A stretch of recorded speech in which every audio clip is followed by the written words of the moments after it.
ஹரே கிருஷ்ணா கிருஷ்ணா கிருஷ்ணா ஹரே ஹரே ஹரே ராமா ராமா ராமா ஹரே ஹரே.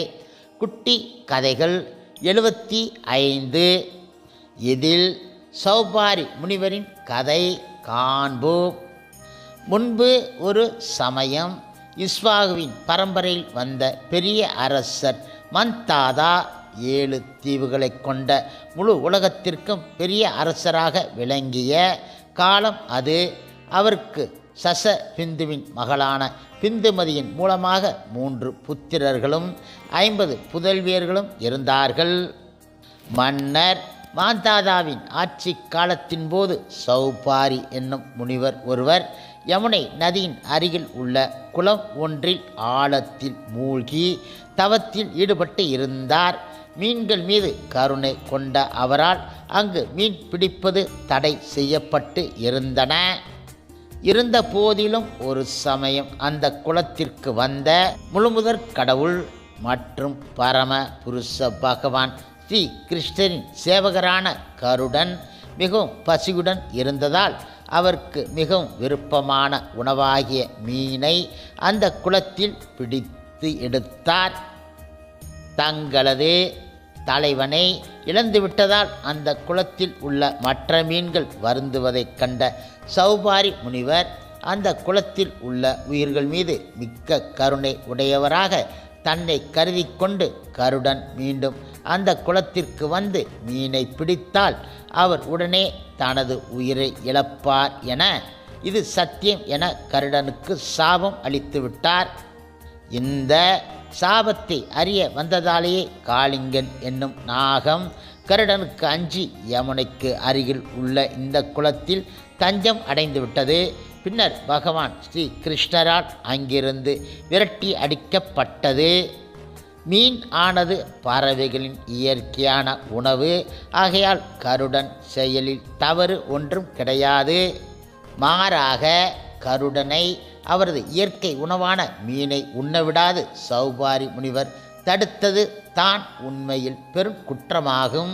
சௌபாரி முனிவரின் ஜடப்பற்று மற்றும் மீன்களிடம் கொண்ட பாசம் அவரை பகவானின் தூய பக்தரும் சேவகனுமான கருடனுக்கு சாபம் தரும் குற்றத்தை செய்ய வைத்துவிட்டது.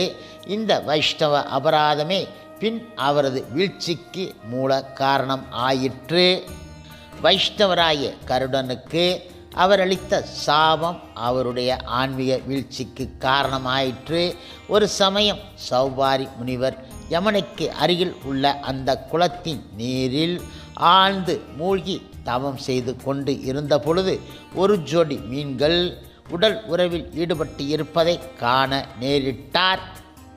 அதனால் காம சுகத்தை அறிய வந்த அந்த முனிவர் அந்த ஆசையால் உந்தப்பட்டவராக அந்த நாட்டு மன்னரான மாந்தாதாவிடம் சென்று அந்த மன்னரின் 50 புதல்வியர்களில் ஒருவரை தனக்கு மனம் முடித்து தரும்படி வேண்டிக் கொண்டார். பதிலாக மன்னன் கூறினான், ஓ முனிவரே, என்னுடைய எந்த புதல்வியரும் அவர் விருப்பப்படி எந்த கணவரை வேண்டுமானாலும் தேர்ந்தெடுத்து கொள்ளலாம் என கூறினார். இதனை கேட்ட சௌபாரி முனிவர் பின்வருமாறு சிந்தித்தார்.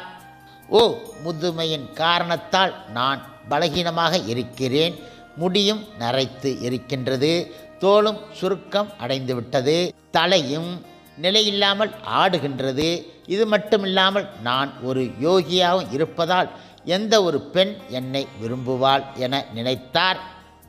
எனவே தேவலோக பெண்களும் விரும்பும் வகையில் என்னுடைய உடலை மாற்றி அமைக்கப் போகிறேன்.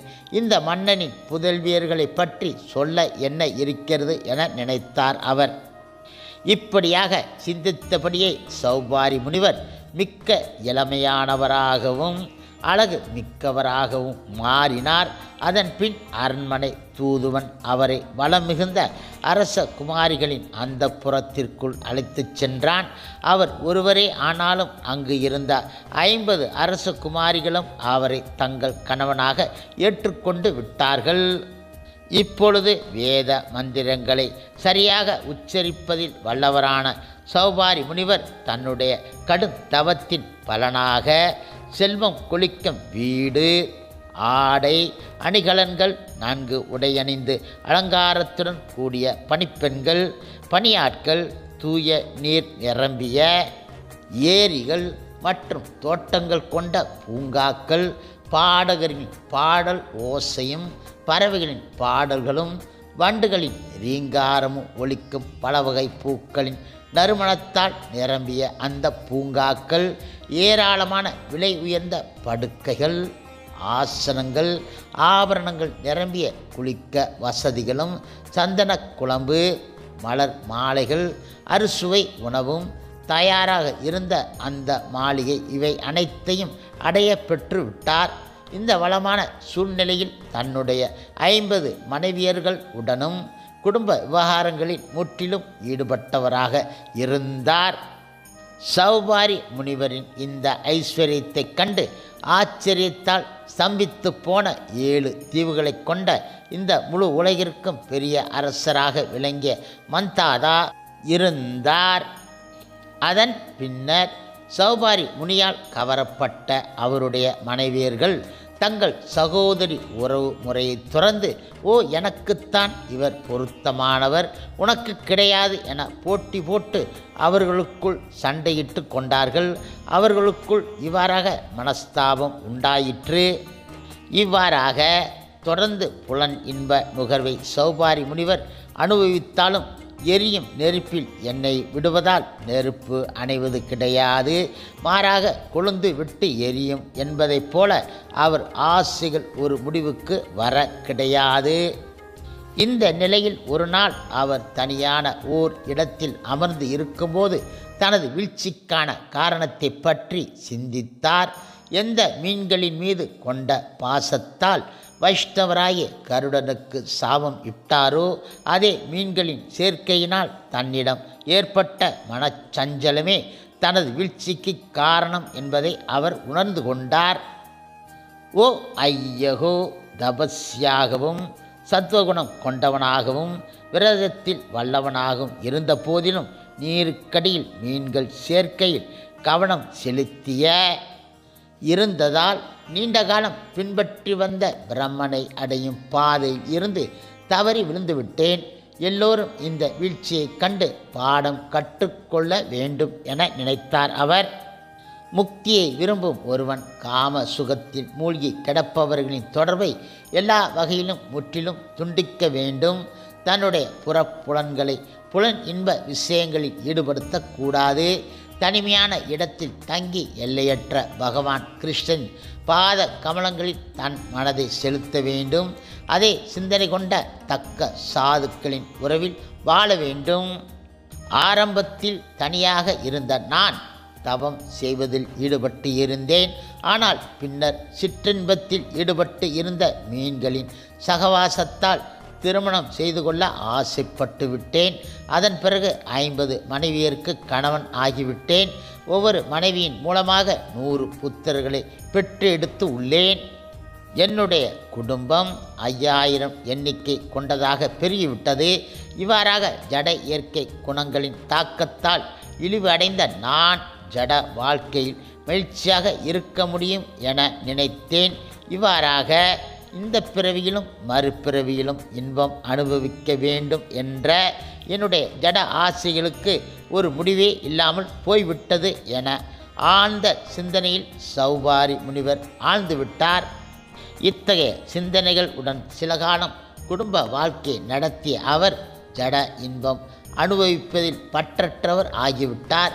ஜட உறவை துறப்பதற்கு வானப்பிரஸ்த வாழ்வை மேற்கொண்டு கானகம் சென்றார்.